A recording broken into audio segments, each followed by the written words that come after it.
Channel competition redefined में बहुत बहुत स्वागत करता हूं। आप लोगों के लिए आज मैं हमारे सिलेबस का पहला टॉपिक रेशियो एंड प्रपोर्शन लेकर आया हूं। रेशियो एंड प्रपोर्शन, इसमें दो पार्ट्स हैं, एक रेशियो और एक प्रपोर्शन। प्रपोर्शनैलिटी रेशियो का ही एक एक्सटेंडेड वर्जन है। आप जब तक रेशियो प्रॉपरली समझ नहीं लेते होता क्या है, प्रपोर्शनैलिटी समझना डिफिकल्ट है। तो आज हम लोग डिस्कस करेंगे रेशियो होता क्या है, रेशियो यूज कैसे किया जा सकता है, रेशियो क्यों यूज करना है। सबसे इंपॉर्टेंट यही जानना है कि रेशियो को यूज क्यों करना है। एंड उसके बाद हम कुछ एग्जाम्पल्स लेके चलेंगे, जिन एग्जाम्पल्स की हेल्प से एक बेटर अंडरस्टैंडिंग आएगी ऑफ हाउ टू एग्जीक्यूट जो भी हमने सीखा, रेशियो को सिंप्लीफाई करना, रेशियो को यूज करना, क्यों यूज करना, उसको एग्जीक्यूट कैसे करना है, उसके लिए हम लोग एग्जाम्पल्स अंडरस्टैंड करें। तो स्टार्ट करते हैं, बात करते हैं रेशियो क्या होता है। बुक की डेफिनेशन से अगर मैं बोलूं तो बुक बोलती है when two or more similar type of numbers are brought to their simplest form on dividing them by their HCF, then the said numbers are to be in a ratio। Hindi में बात करें, हिंदी में समझाऊं अगर, तो जब भी दो या दो से ज्यादा समान रूपी संख्याएं, उन्हें आप भाजित कर दो, उन्हें विभाजित कर दो, किससे? उनके हाईएस्ट कॉमन फैक्टर से, HCF से, तो जो संख्याएं बचेंगी वो संख्याएं रेशियो कहलाती हैं।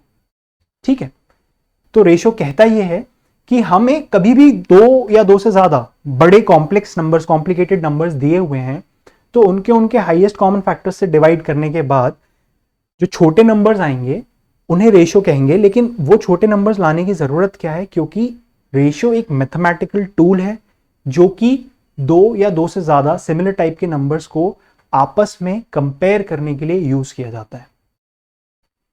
एक एग्जाम्पल के साथ समझते हैं, बेटर अंडरस्टैंडिंग आएगी। आप मान लीजिए कोई नंबर है 128, कोई एक दूसरा नंबर है 32, 128 एंड 32। मैंने कहा डेफिनेशन के हिसाब से हाईएस्ट कॉमन फैक्टर से डिवाइड करना है। हाईएस्ट कॉमन फैक्टर 32 के टेबल में 32 आता है और 32 के टेबल में 128 भी आता है, तो सबसे बड़ा कॉमन फैक्टर इनके बीच में है 32। 32 के टेबल में 32 आएगा एक बार में और 128 32 के टेबल में आ जाएगा 4 बार में। तो डेफिनेशन के हिसाब से हाईएस्ट कॉमन फैक्टर से डिवाइड करने के बाद जो संख्याएं बच जाती हैं वो रेशियो में कहलाती हैं। ठीक है, लेकिन रेशियो है क्या? रेशियो एक मैथमेटिकल टूल है जो कि कंपैरिजन के लिए यूज किया जाता है।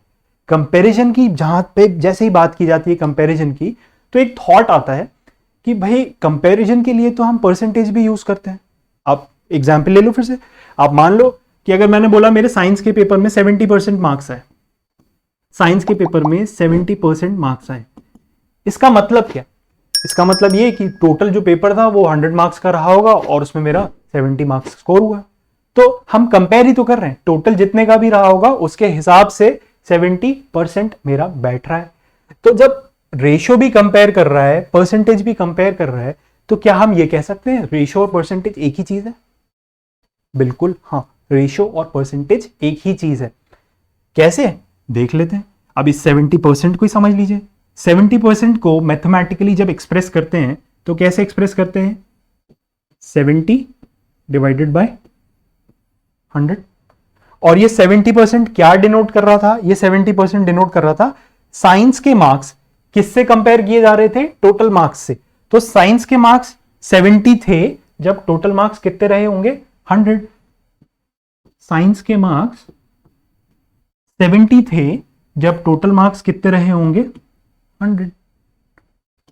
तो यहां पे हम एक वैल्यू को दूसरी वैल्यू से कंपेयर ही तो कर रहे हैं। यहां पे भी कंपेयर कर रहे हैं, यहां पे भी कंपेयर कर रहे हैं, तो दोनों सिमिलर हुई कि नहीं हुई? इसको अगर हम इस फॉर्म में लेकर के आ जाएं तो टोटल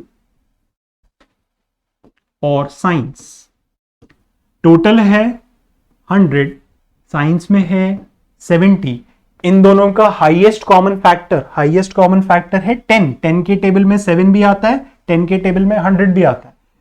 10 से डिवाइड किया, इधर पे बचेगा 7, इधर पे बचेगा 10, तो रेशियो बन गया 7:10 का।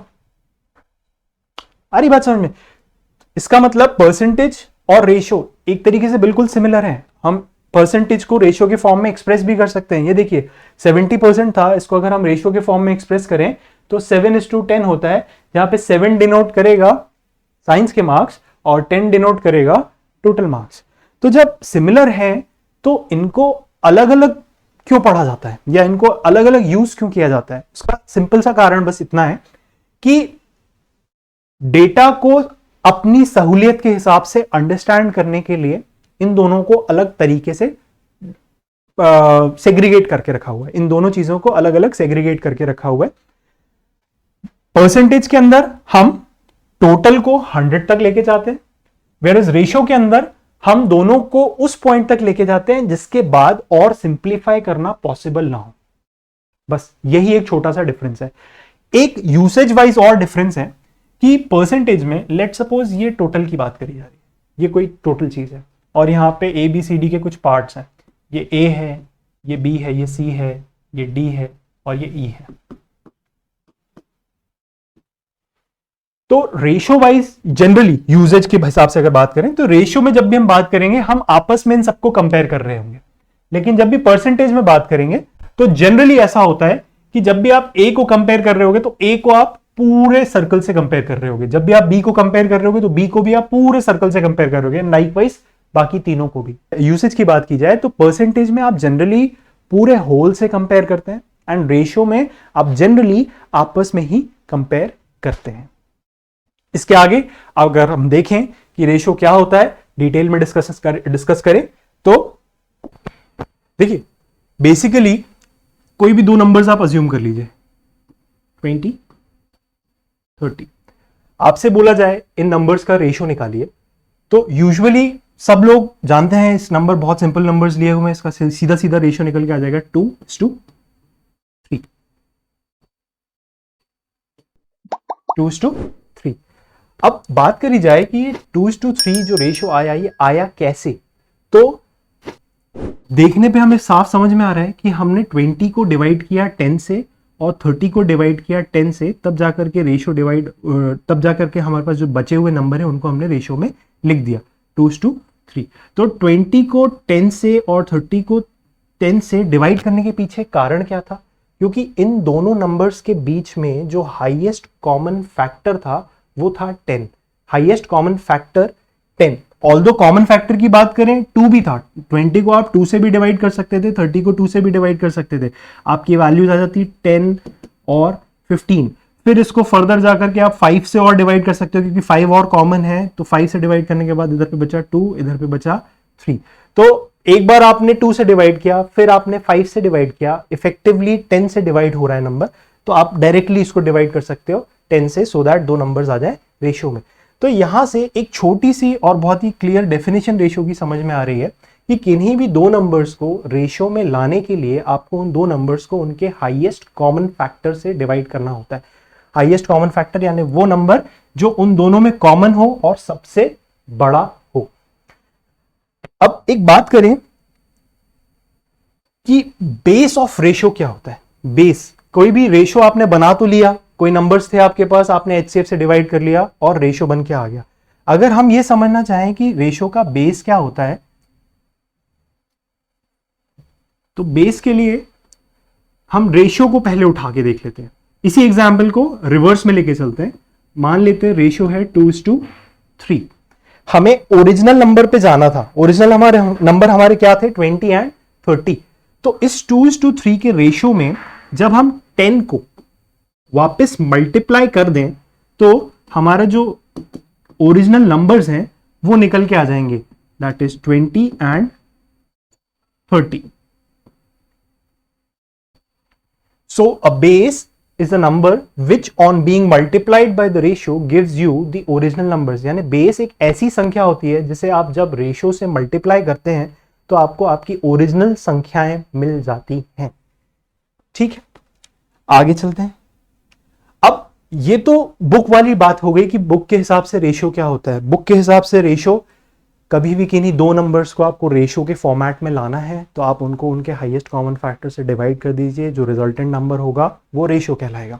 बेस एक ऐसा नंबर जिसको आप रेशियो से वापस मल्टीप्लाई कर देंगे तो आपका नंबर एज इट इज आ जाएगा। स्कूल में आप लोगों ने एक चीज वो भी देखी हुई होगी कि आपको स्कूल में कोई नंबर दे दिया, let suppose the age of Ram and Shyam are in the ratio of 2:3, तो हम लोग इस पर्टिकुलर टाइप को के क्वेश्चन को सॉल्व करने के लिए अज्यूम कर देते हैं कि let Ram's age be 2x and let Shyam's age be 3x।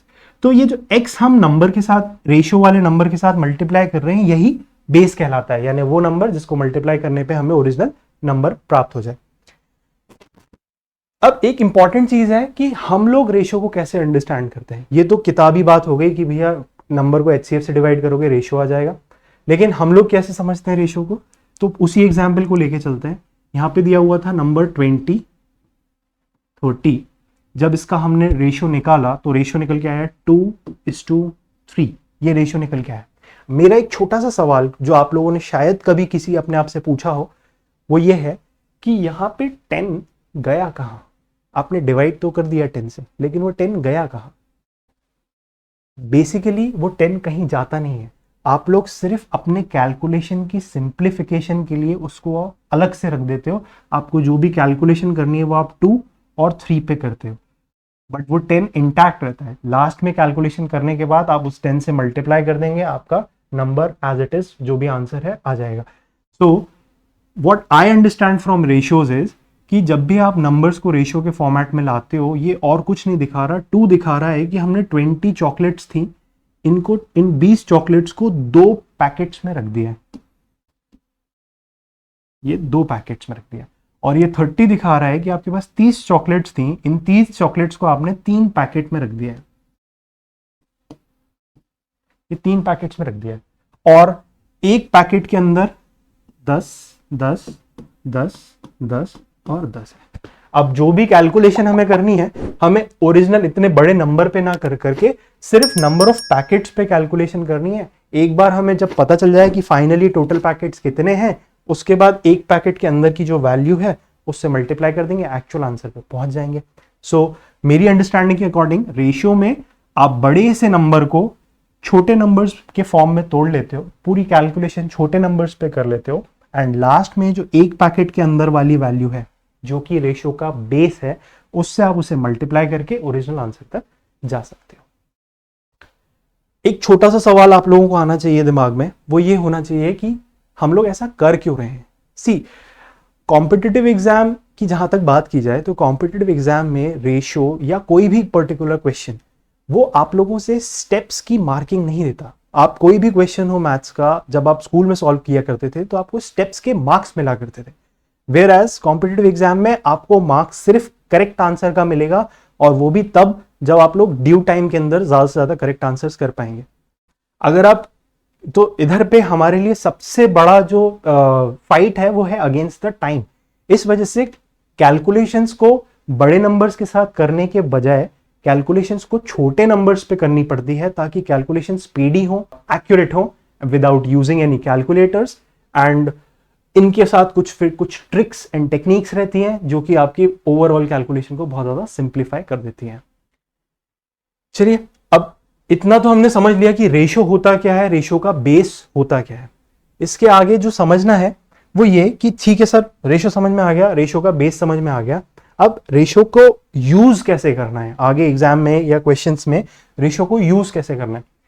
तो आप लोगों ने कभी नोट गिने हैं? आई एम प्रीटी श्योर आप सबने कभी ना कभी नोट गिने ही होंगे, या नहीं भी गिने होंगे तो आपके फादर या किसी को आपने नोट गिनते हुए देखा जरूर होगा।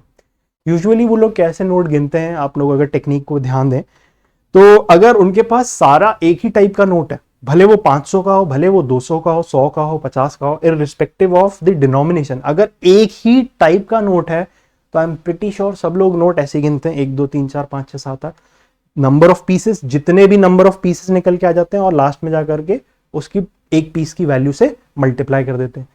एंड अगर वहां पे एक पर्टिकुलर टाइप का नोट ना होकर के 2 डिफरेंट टाइप के नोट है, लेट्स से फॉर एग्जांपल 200 का नोट है और 100 का नोट है, तो तब काउंटिंग कैसे होती है? तब डायरेक्ट ऐसे नहीं होती कि 1 2 3 4 5, 200 की काउंटिंग आप करोगे या तो 2 4 6 8 10 12, एंड उसके बाद जब 100 के चालू होंगे तो फिर एक एक काउंट करोगे।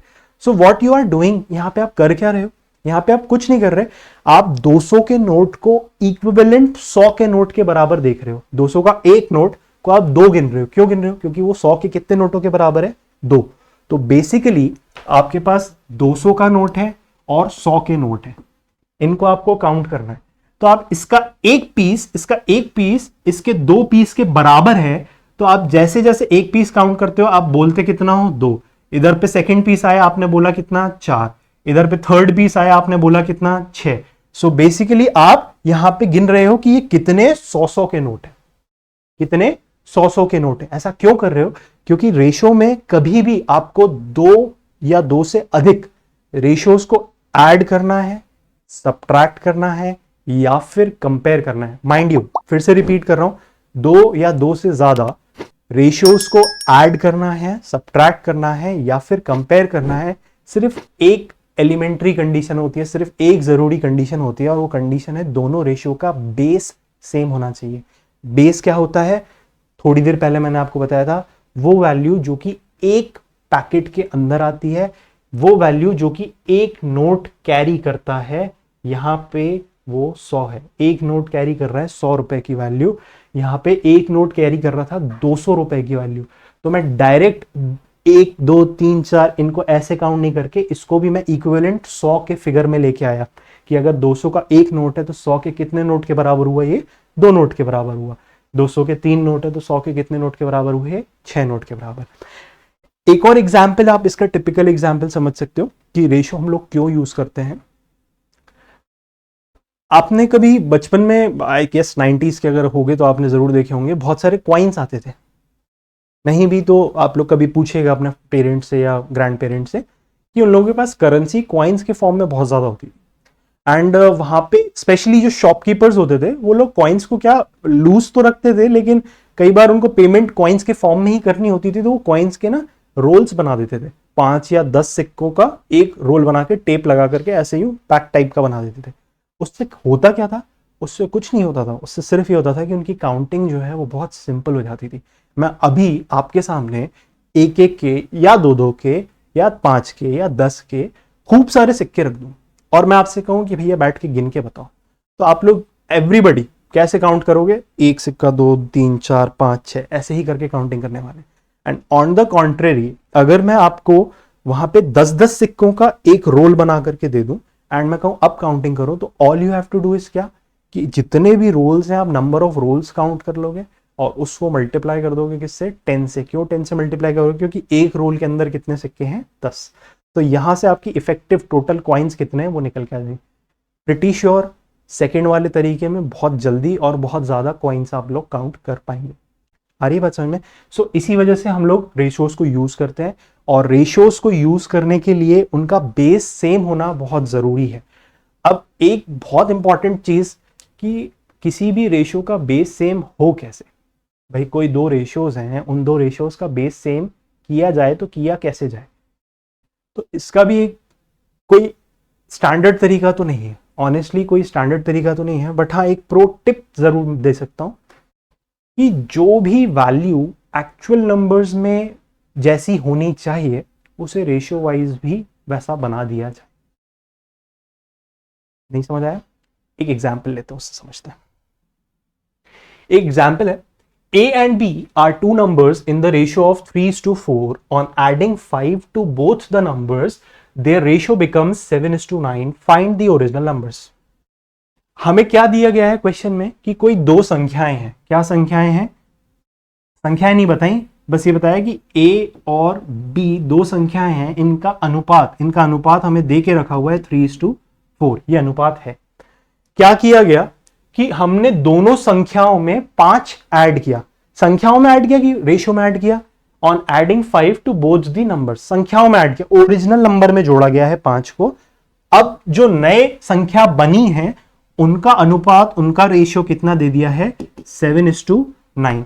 हमसे पूछा है कि भैया ओरिजिनल नंबर्स क्या होंगे? ओरिजिनल नंबर्स क्या होंगे? एक बार के लिए देख लेते हैं कि इसको अगर हम स्कूल वाले तरीके से करते तो कैसे करते। हम लोग क्या करते हैं यूजुअली कि आपको बोला गया है क्वेश्चन में 2 नंबर्स हैं A और B, उनका रेशियो दिया हुआ है 3:4। तो हम अज्यूम कर लेते कि let A B 3x and B 4x। A की वैल्यू कितनी 3x और B की वैल्यू 4x। दोनों में 5 को प्लस किया यानी 3x plus 5 and 4x plus 5, और इनका जो रेशियो दिया गया है वो कितना दिया है 7:9।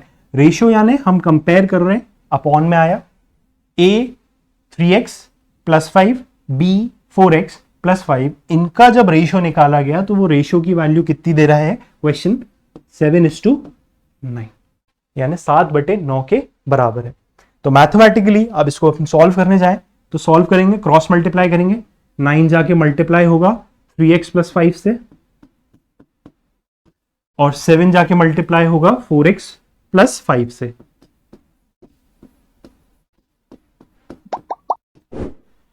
9 3 27x plus 45 is equals to 28x plus 30।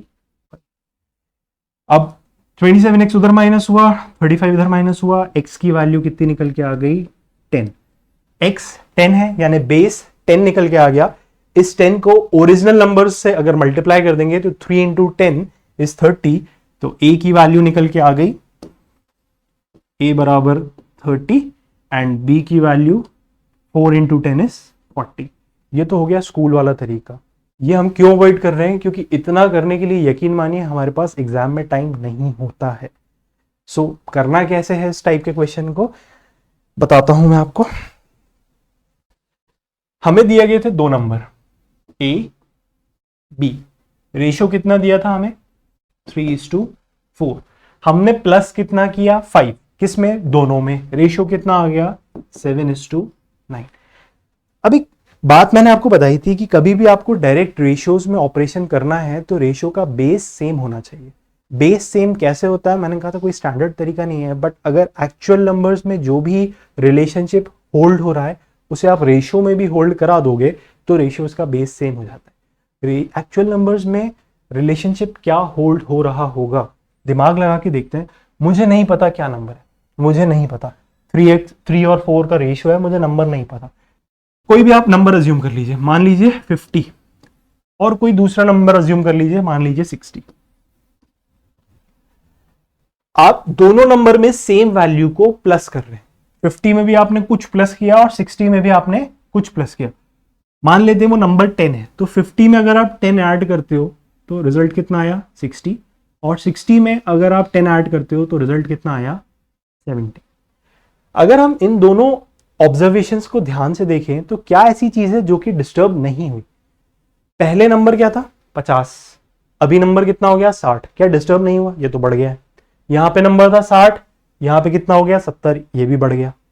तो नंबर्स तो चेंज हुए हैं। अच्छा, इनका सम करके देखें 50 और 60, इसका सम कितना होता है 110। 60 और 70, इसका सम कितना होता है 130, ये भी चेंज हो रहा है। इनका डिफरेंस चेक करें 50 और 60, इसका डिफरेंस कितना है 10। 60 और 70, इसका डिफरेंस कितना है 10। ये एक ऐसी चीज है जो कि चेंज नहीं हुई है। इसका मतलब हम लोग रैंडमली कोई भी नंबर उठा लें, रैंडमली कोई भी नंबर उठा लें, और यदि दोनों में हम कोई एक सेम वैल्यू को ऐड कर रहे हैं तो उन दोनों नंबर्स का जो बीच का डिफरेंस है वो चेंज नहीं होता है, वो कांस्टेंट रहता है। यही तो कहा था मैंने आपसे कि कोई एक ऐसा रिलेशन निकाल लो जो कि एक्चुअल नंबर्स में होल्ड करेगा, वही रिलेशन रेशियो में होल्ड करा दो, बेस ऑटोमेटिकली सेम हो जाएगा। तो नंबर ऐड किया था 10, नंबर ऐड किया था 10, इफेक्टिवली ओरिजिनल नंबर्स का डिफरेंस कैसा रहा, सेम रहा, वो चेंज नहीं हुआ। तो रेशियो वाइज भी वही कर लेते। इधर पे हमने ऐड किया था 5, इधर पे भी हमने ऐड किया था 5। ओरिजिनली जो भी नंबर्स होंगे, मुझे नहीं पता क्या है नंबर्स, ओरिजिनली जो भी नंबर्स होंगे उनके बीच का जो डिफरेंस होगा वो डिफरेंस यहां पे भी होल्ड होना चाहिए। अब होल्ड होना चाहिए 3 और 4, इसका डिफरेंस कितना है 1, 7 और 9, इसका डिफरेंस कितना है 2। क्या ये डिफरेंस होल्ड हो रहा है, नहीं होल्ड तो नहीं हो रहा। तो कर लेते, कैसे करें भाई, 1 और 2 इन दोनों को हमें सेम करना है। सेम करने का तरीका क्या, सिंपल तरीका, किसी भी चीज को बराबर बनाना है तो उसके एलसीएम के बराबर बना दो। 1 के टेबल में 1 आता है, 1 के टेबल में 2 आता है, 2 के टेबल में 1 नहीं आता, 2 के टेबल में 2 आता है, तो 1 और 2 दोनों का एलसीएम कितना हो गया 2। 1 एंड 2 इन दोनों का एलसीएम इज इक्वल्स टू 2। तो दोनों डिफरेंस को 2 बनाना है। ये तो ऑलरेडी 2 है तो इसमें तो कोई छेड़खानी नहीं करनी, इसको सिर्फ 1 से मल्टीप्लाई करके रखना। ऊपर अगर आपको इस डिफरेंस को ट्वाइस करना है, दुगना करना है, 2 से मल्टीप्लाई कर दो सीधा सीधा, तो इफेक्टिवली हमारे नए रेशियो क्या निकल के आ जाएंगे, 2 टाइम्स 3 इज 6, 2 टाइम्स 4 इज 8, और यहाँ पे हमने कोई छेड़खानी नहीं की है तो as it is 1 times 7 is 7, 1 times 9 is 9। तो नए रेशियो जो बन के आ गए वो क्या आ गए, 6:8 एंड 7:9। डिफरेंस देखिए 6 और 8, इसका डिफरेंस कितना है 2 का, 7 और 9 इसका डिफरेंस कितना है 2 का। क्या ऐसा करने से हमारे रेशियो डिस्टर्ब हुए? 7:9 तो वही का वही है, 6:8 अभी भी 3:4 के बराबर है, अभी भी इसका वैल्यू जो है वो 3:4 के ही बराबर है। लेकिन एक चीज आपके दिमाग में जो आनी चाहिए वो ये कि सर अभी तो आपने बताया था कि रेशियो जब भी बनाते हैं तो हम लोग उसको उसके स्टैंडर्ड फॉर्म में लेके आते हैं। कैसे लेके आते हैं? उसके हाईएस्ट कॉमन फैक्टर से डिवाइड करके। अब आपने वो चीज तो चेंज कर दी, अभी भी 2 कॉमन है। हाँ भाई, रेशियो बनाने के लिए हमें हाईएस्ट कॉमन फैक्टर में से डिवाइड करना पड़ता है उसके स्टैंडर्ड फॉर्म में लाने के लिए। लेकिन जब आपने रेशियो बना लिया है, अब आपको उस पर ऑपरेट करना है तो आप उसमें मल्टीप्लाई करके उनका बेस चेंज कर सकते हो। आप जैसे ही उसको बड़ा करोगे, स्केल अप करोगे या स्केल डाउन करोगे, उसका बेस चेंज हो सकता है। क्यों करना है? ताकि 2 रेशियोज का बेस सेम हो सके एंड हम उस पर ऑपरेशन कर सके। अब इसके लिए एक छोटा सा एग्जाम्पल ये भी तो था कि भाई 200 का नोट था और 100 का नोट था, कोई सेम नोट थोड़ी ना थे, नोट तो अलग अलग ही थे। पर मैंने माना ना कि भैया ये 200 का नोट नहीं, ये 100 के ही नोट है, तो 100 के 2 नोट होंगे। ये वही चीज तो मैं यहाँ पे कर रहा हूँ कि क्योंकि मुझे इनके बीच में एक डिफरेंस मेंटेन करना था, रेशियो 3:4 का आ रहा था, अभी भी ये 3:4 के बराबर ही है, लेकिन अभी जो मेरे को डिफरेंस मेंटेन करना था वो डिफरेंस मेंटेन हो गया है। अब यहां से अब हम देखें कि पहले 8 पैकेट्स थे, इंक्रीज होकर के कितने हो गए 9, बढ़े कितने 1, एक्चुअली में कितना बढ़ाया था 5। तो एक पैकेट के अंदर की जो वैल्यू निकल के आ गई वो कितनी निकल के आ गई 5। एक पैकेट के अंदर अगर 5 है यानी बेस की वैल्यू कितनी आ गई 5। क्या करना होता है, बेस से अगर आप रेशियो को मल्टीप्लाई कर दोगे तो आपको आपके ओरिजिनल नंबर्स मिल जाएंगे। तो 5 से मल्टीप्लाई किया 6 को, 5 से मल्टीप्लाई किया 8 को, आपको आपके ओरिजिनल नंबर्स मिल जाएंगे। 5 6 इज 30, 5 8 इज 40। तो ओरिजिनल नंबर्स आपके क्या आ गए 30 और 40। यहां पे 2 सवाल उठने चाहिए। पहला सवाल कि सर आपने बेस को मल्टीप्लाई तो किया, ठीक है, एक पार्ट की वैल्यू 5 आ गई, इसको इसमें क्यों मल्टीप्लाई किया, इधर क्यों नहीं मल्टीप्लाई किया? इसका सिंपल आंसर, भाई ये जो एक पार्ट की वैल्यू 5 आई है ये कौन से रेशियो का बेस है? जो नए रेशियो बने थे उनका बेस है कि जो पुराने रेशियो थे उनका बेस है? ऑफ कोर्स, क्योंकि ये नए रेशियोज की हेल्प से निकल के आया है, एक पार्ट की वैल्यू 5, तो ये नए रेशियो का बेस है। जिस रेशियो का बेस होगा उसी में मल्टीप्लाई करोगे rather than multiplying it in the previous ratio.